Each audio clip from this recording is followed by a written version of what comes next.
Aracımız 1993 model Lada Samara benzin LPG'li. Müşterimiz Bursa'dan geldi. Araç 24.421 kilometrede. Müşterimizin başlı istek ve şikayetleri: direksiyon bazen zor dönüyor, genel kontrol ve aks kontrolü istemiş. İşlemlerimize başlıyoruz.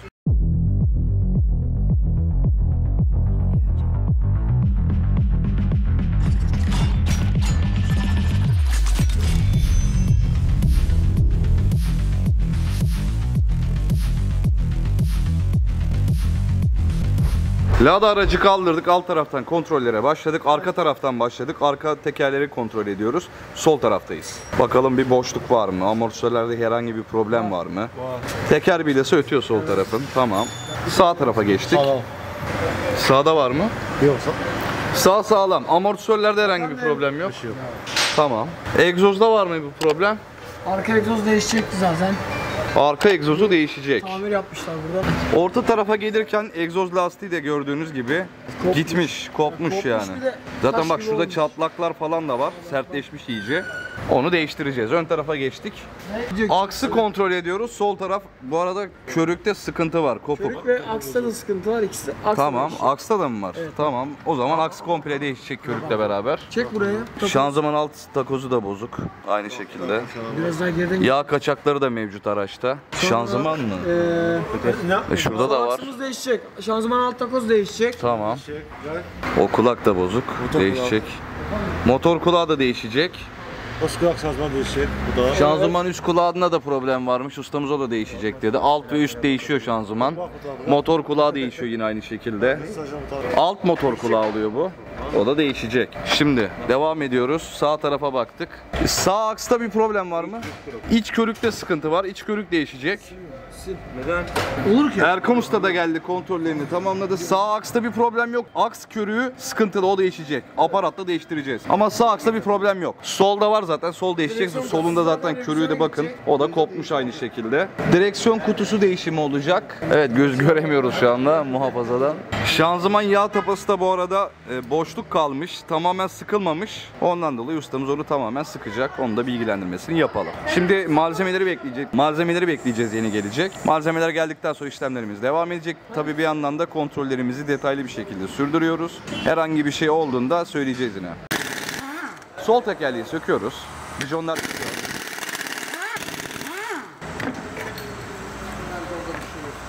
Evet, sol rot başını ayırdık. Sağ tekerlek de sökülüyor. Sol sökülüyor. Aks somunları sökülüyor. Aksı taşıyıcıdan ayırdık sol taraftan. Sağ rot başına geldik. Alt muhafazayı söküyoruz. Muhafazaya güzel bir işçilik yapmışım. 2 tane somun. Sağ rot başına ayrıldı.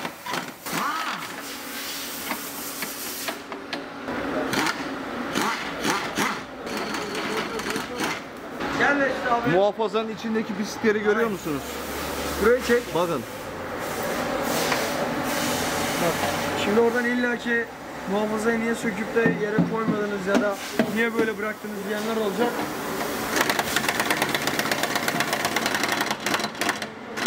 Tapayı açıyoruz. Şimdi şanzıman yağını boşaltacağız. İşte eski arabalar.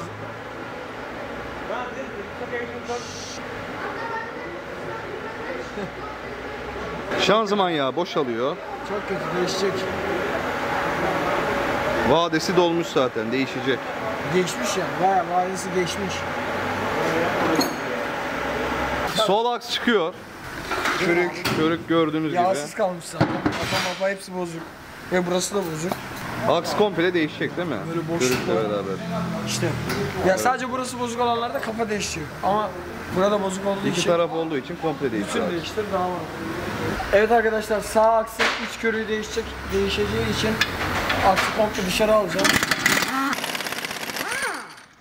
Sağ aks somunda çıktı. Taşıyıcıyı ayırdık akstan. Sağ aksı da çıkardık.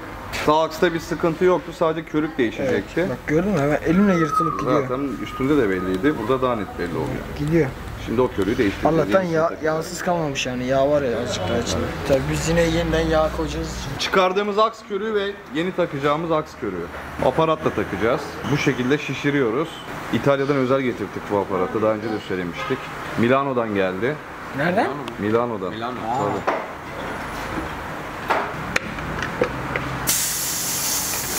Amir'e diyorum ki, Amir senin Milano'da ne yapıyor? Anlatmıyor. Artık Yani onunla Allah arasında kalsın. Bir de üçüncü kişi arasında. valla bilmiyorum artık ama ne yaptılarsa Yeni çok- aks körüğünü taktık. Adam bazen dur kanka yağ sürelim. Şimdi Gres sürelim. diyeceğiz. Gres diyecek misin? Gres diyeceğiz. Gres diyeceğim mi değil, yoksa Gres- başka bir şey mi süreceksin? Gres süreceğiz. Gres sürüyoruz, tamam. Su mu sürelim? Ne bileyim, başka bir sıvı değişik şeyler de şöyle biliyorsun. Özel aks gresi, kauçuklu bu. Bu nereden geldi abi? Bu Ali biliyor onu. Gümüşhane'den mi geldi Ali bu? Aynen. Orada. Milano'da Gümüşhane çok tezat kaldı. Yo, niye öyle diyorsun ki? Gümüşhane, Ali Gümüşhane'de. Yok ya, Gümüşhane ülkemizin sonuçta bir şehri yani. O anlamda demedim de yani Milano'dan Gümüşhane'ye geçince. Olsun. Olsun. Gümüşhane'de Türkiye'nin Milano'su ama. Meşhur, Gümüşhane'de ne meşhur Ali? Valla bilenler bilir. Gümüşhane'de pestil, köme, peksimet. Gümüşhane'ye de buradan selam olsun. Aleykümselam. Aks körüğümüz takıldı, yeni kelepçeyi de taktık. Evet arkadaşlar, körümüzü taktık. Evet arkadaşlar, yeni aksımız geldi. Yenisinin montajını sağlıyoruz. Arka egzozu ayırıyoruz. Eski direksiyon kutusunu çıkartıyoruz.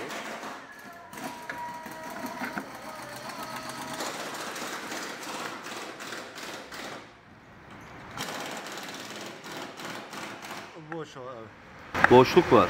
Evet bak. Bu da yeni direksiyon kutumuz.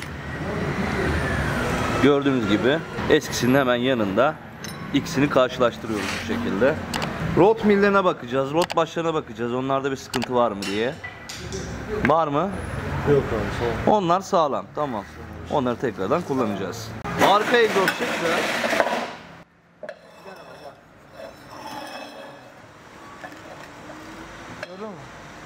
Çürümüş zaten. Demiri şimdi yeni direksiyon kutusuna taktık. Aynı şekilde rot mili ve rot başları da takılmış oldu. Yeni direksiyon kutusunu takıyoruz.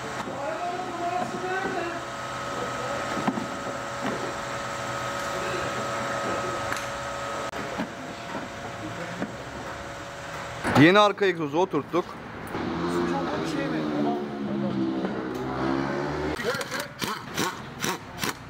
Arka egzozu taktık. Direksiyon kutusunu sabitleme cıvatalarını 13 lokmayla sıkıyoruz.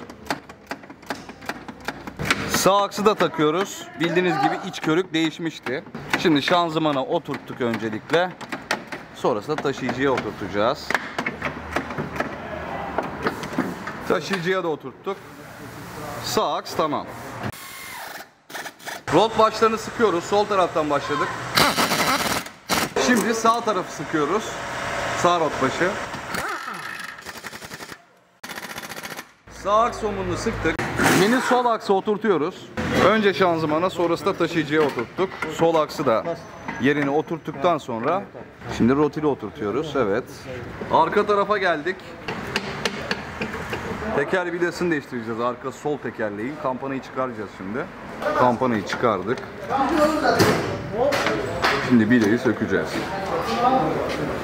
Şu an poreyi çıkartıyoruz.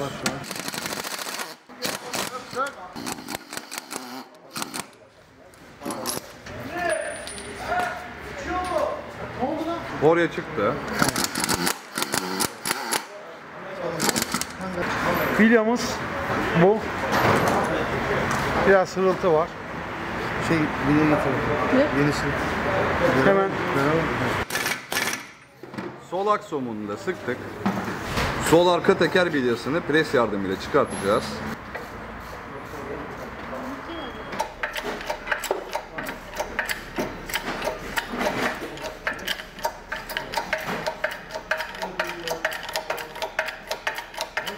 Şanzıman alt kulağını söküyoruz. Değişecekti, göstermiştik. Diğer yandan da yeni bilyayı çakıyoruz. Eskisini çıkardık. Eski ve yeni bilye. Eski bilye, yeni bilye. Yeni ve eski şanzıman alt kulağının takozları gördüğünüz gibi zaten renginden de belli olacağı üzere yenisi eskisi. Hemen yenisini takıyoruz, yeni takozu. Teker bilesini yeniden takıyoruz.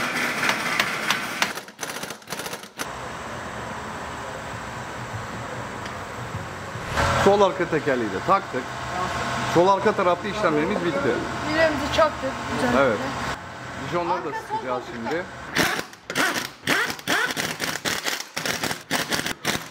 ...26 Aralık Salı günü mesaimizin sonuna geldik. Herkese hayırlı akşamlar.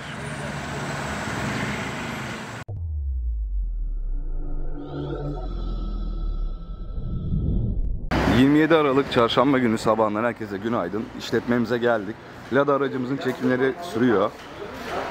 Aynı şekilde Volkswagen Golf aracımız var. Bir yandan da onun işlemleri devam ediyor. Biz Lada aracımızın çekimlerini yapıyoruz. En son gördüğünüz gibi aks değişmişti. Diğer aksın da körüğünü değiştirmiştik. Şimdi motor alt kulağını söküyoruz. O da değişecek. İşlemlerimize bu şekilde devam ediyoruz. Amerus'ta işlemlere başladı. Kulak çıktı. Bakın nasıl? Otomatik. Patlak. Yalnız ben patlak tarafı göremedim Patlak değil. ya. Şurada çatlaklık var. Yeni motor kulağımız. Yeni motor kulağını oturttuk.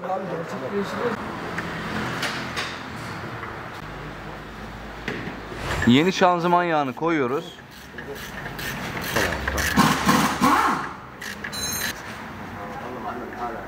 Yeni motor kulağını sabitleme cıvatalarını 17 lokmayla sıkıyoruz.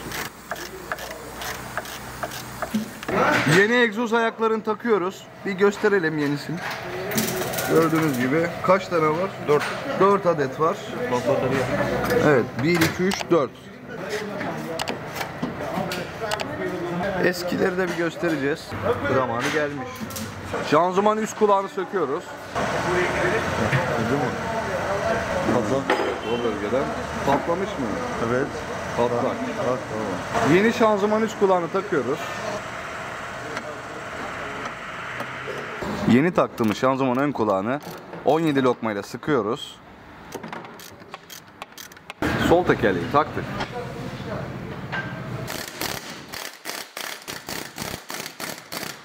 Sağ tekerleği takıyoruz.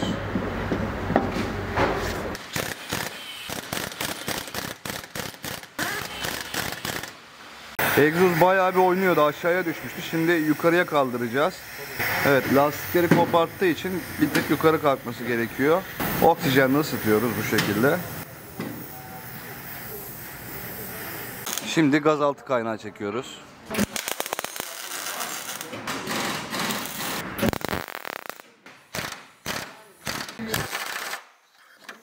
Alt muhafazanın sabitleme cıvatalarını sıkıyoruz. Şimdi yağ kapağını değiştirdik. Şöyle bir şey vardı. Araçta Doğan'ın yağ kapağı takılmış. Değiştirdik. Orijinal yağ kapağını taktık aracın. Lada'nın. Şarj dinamo kayışını çıkardık. Gördüğünüz gibi eskisi bu. Bitik. Şimdi aracın iç kısmına geçtik. Direksiyon mafsalını takıyor ustamız.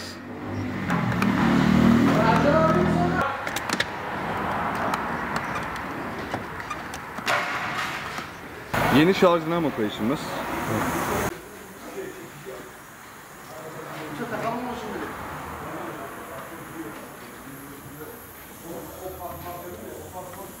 Direksiyonu söktük. Mafsalı değiştireceğiz. Yani şu. Evet. O değişecek. Şimdi onu çıkartacağız.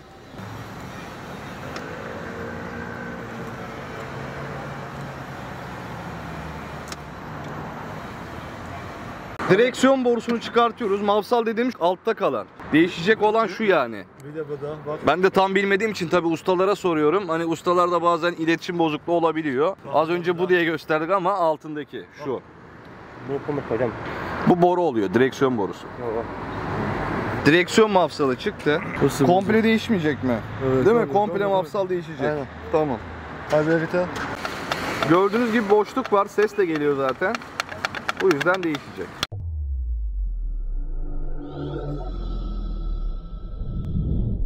Şu anda direksiyon birimizin kilit noktasını tornada alıyoruz.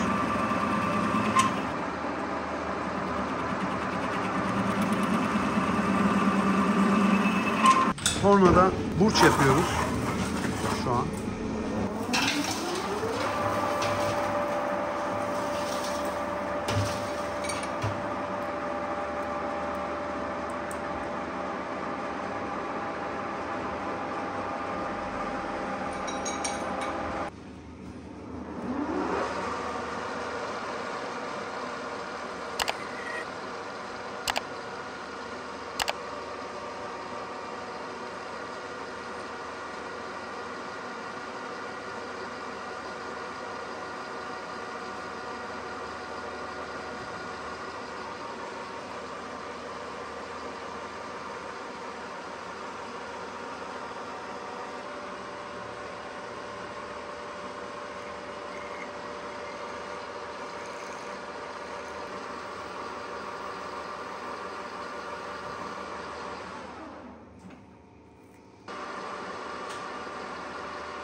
Evet.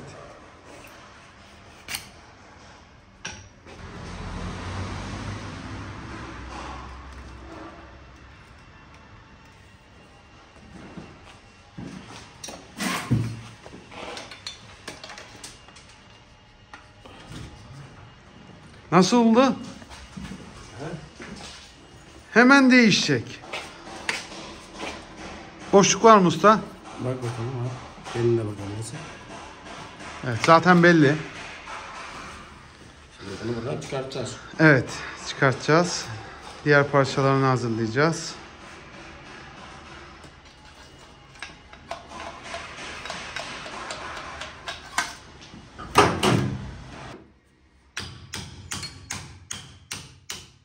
Direksiyon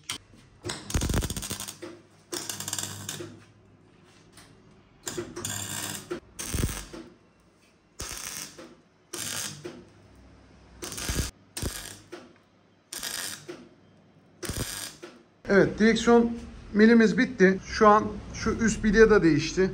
Bu bilye gördüğünüz gibi Oldu artık burada. boldu burada. Dağıtmış. Bu bilye değişti ve arka taraftaki yapıldı. burcu yapıldı. Şu anda Faal durumda. faal durumda, hiçbir sıkıntı yok. Orijinal gibi oldu. Değil mi usta? Evet, direksiyon milimizi hallettik. Buradaki burç değişti. Buradaki bilye değişti. Değişen bilyamız bu. Üst taraf iç tarafta kaldığı için burada hiç yoktu zaten. Olmadığı için gösteremiyorum. Zaten videosunu çektim ben, yapım aşamasını. Bak gördüğünüz gibi bu bilye burada bomboş. Bunun içinden artık ne olmuş, ne yaşanmış bir bilgimiz yok. Çıkan parça da çıkmadı içinden. Şimdi montaja geçiyoruz. Tekrardan montajlıyoruz.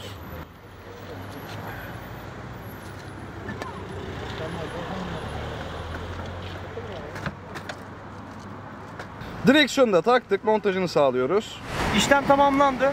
Montajı yapıldı, bakın şu an gayet güzel. Hiçbir sıkıntı yok. Test sürüşü yapacağım. Test sürüşünü çekemeyeceğiz çünkü şu anda Behçet 3 tane araç çekiyor. O yüzden onlarla ilgilenecek. Bir tane Ford Ranger'a kapak açıyoruz. Ondan sonra Peugeot 206 var, şanzıman.